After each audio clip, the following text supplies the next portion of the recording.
तर नमस्कार, मी आलेली होती आता मम्मीकडे म्हणजेच माझ्या माहेरी. आणि आज होता माझा मम्मीचा वाढदिवस. आणि त्याच्यानंतर हे बाई प्रजा इथं सुट्ट्या लवकर आहे ना संपल्या पाहिजे. इथे असे काम चालत आहे बघा. शासनाकडे एकच विनंती माझी की सुट्ट्या लवकर संपल्या पाहिजे आणि असे खेळही बंद झाले पाहिजे. तरी मला डिस्टर्ब करत होते म्हणून मी पण यांच्या खेळात डिस्टर्ब केलं. चला आता आपण घरी जाऊ मम्मीकडे.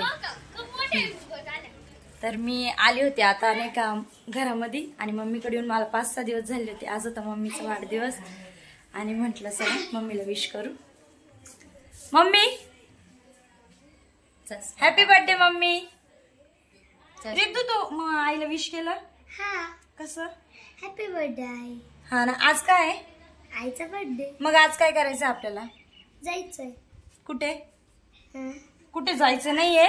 जायचं कुठेच नाही, घरीच सेलिब्रेट करणार आहे आम्ही. आणि बघा मम्मी बाहेर बसलेली होती, ती कामाला जाती पण आज तिने घेतलेली होती सुट्टी. Happy birthday mummy. एवढा नाही. तर वेळ झालेली होती 10 ते 11ची आणि मम्मी निघालेली होती महादेवाच्या मंदिरावर पाणी घालायला, कारण ती रोजच जाते मंदिरात आणि तिला सवय पडलेली आहे. आणि आजही सुट्टी होती पण तिचं म्हणणं मी जाऊन येते. मग तिने काढली होती गाडी आणि निघाली ती मंदिरामध्ये जायला महादेवाच्या. आणि सोबत भाऊ पण निघालेला होता पण मी भाऊला कसं तरी नाही म्हटलं, कारण 10 ते 11च होते पण मग टाईम पण खूप झालेला होता आणि ऊनही खूप लागत होतं. त्याच्यामुळे मी त्याला म्हटलं तू जाऊ नको. आणि रिद्धी रस्त्यावर उभी होती. मग रिद्धूला रस्त्यावर घेऊन मम्मी गेली आणि पाणी वगैरे घालून आली. भाऊ लगेच आला आणि पिशव्या बघत होता की आईने काय खाऊ आणलेला होता, पण आईच्या पिशवीत होती पाण्याची बॉटल आणि पाणी घालायचा तांब्या. साहेबांना नुसता खाऊच लागतो खायला कुठेही गेलं की.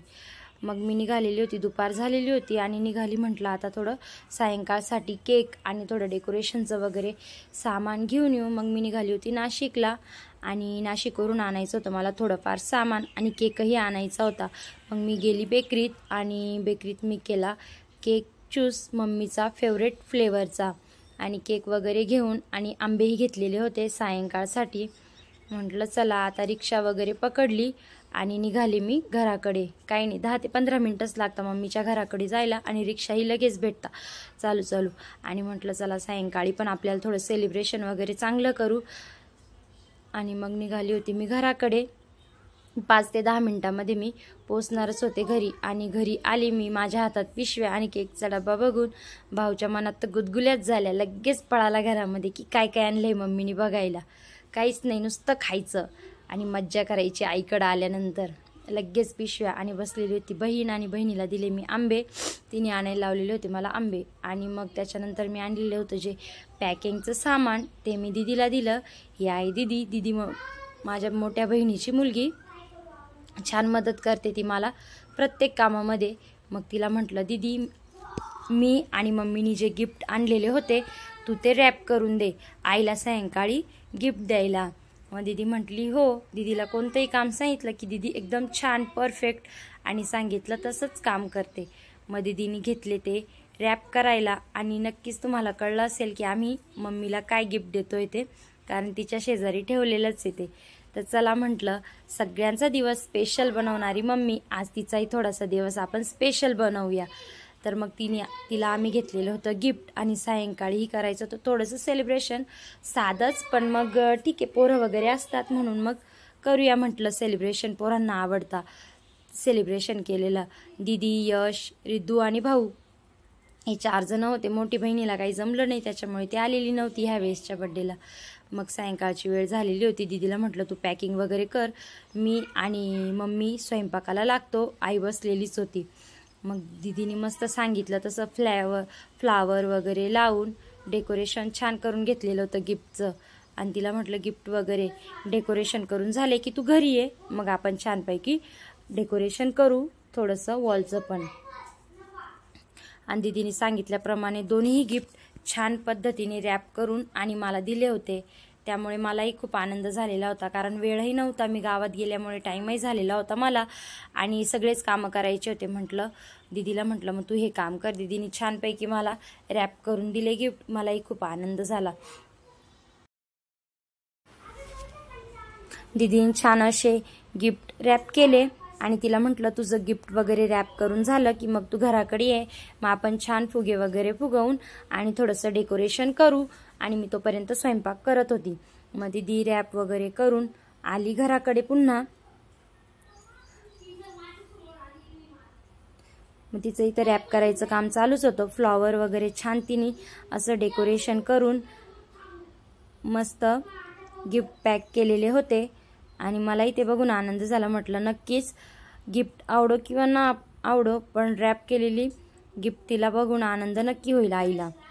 मग दीदीने छान असे गिफ्ट वगैरे रॅप केले आणि तिला म्हटलं जोपर्यंत आपण केक कटिंग करत नाही तोपर्यंत इथेच ठेव, म्हणजे मुलं सारखे सारखे त्याला हात लावून त्याचं गिफ्ट रॅपर खराब करणार नाही म्हणून. आणि ती अशी मन लावून छान पद्धतीने माझी मदतही झाली आणि आईसाठी तिची हेल्पही झाली. मग तिचं करून झालं आणि मग ती घरी आली आणि इथे मग मी थोडंसं डेकोरेशन करत होते, फुगे वगैरे बँड वगैरे लावून. आणि त्यामध्ये मला यश, दीदी, रिद्धी आणि भाऊ या सगळ्यांनी मला मदत केली. एकदाच झालं माझं काम, असं माझी इथे रिॲक्शन होती. आणि थोडं राहिलेलं होतं बाकीचं ते फुगे वगैरे निष्ठत होते. मग मी पुन्हा त्याला चिकटेप ॲड करून आणि पुन्हा लावलं. आणि आमची रिद्धू मॅडम करत होती मस्ती, ती दीदीसोबत करत होती मस्ती. आणि रॅप तयारी वगैरे करून झाली. मग इकडे लगेच आम्ही स्वयंपाकही करत होतो. पुऱ्या, भाजी आणि आमरस असं सायंकाळचा आमचं ठरलेलं होतं. आणि मी पुऱ्या वगैरे तळून झाल्या आणि लगेच घेतला आमरस करायला आणि आमरस वगैरे केला. आणि मग लगेच हे बघा रसमलाई, मम्मीचा फेवरेट फ्लेवर असा मी आणलेला होता. आणि हे बघा मम्मी किती छान दिसते. मम्मीला तर तयार व्हायला बिलकुल नाही आवडत, पण मी बळजबरी करून तिला छान तयार करून दिलं होतं. आता हे आहे यश आणि दीदी यांनी दिलं, जे माझ्या बहिणीने आणलेलं होतं गिफ्ट ते दिलं. आणि इकडे रिद्धू आणि भाऊ त्यांनी हे आईला गिफ्ट दिलं. मुलांना गिफ्ट पाहिलं की जास्त एक्साइटमेंट राहते, त्याच्यामुळे हे त्या दोघांनी दिलं आणि दीदीनी यशनी ते दिलं. आणि लगेच गिफ्ट दिलं. आई खोल ना, आई खोल ना, काय गिफ्टमध्ये बघ, असं लगेच त्यांचं सुरू होऊन गेलं.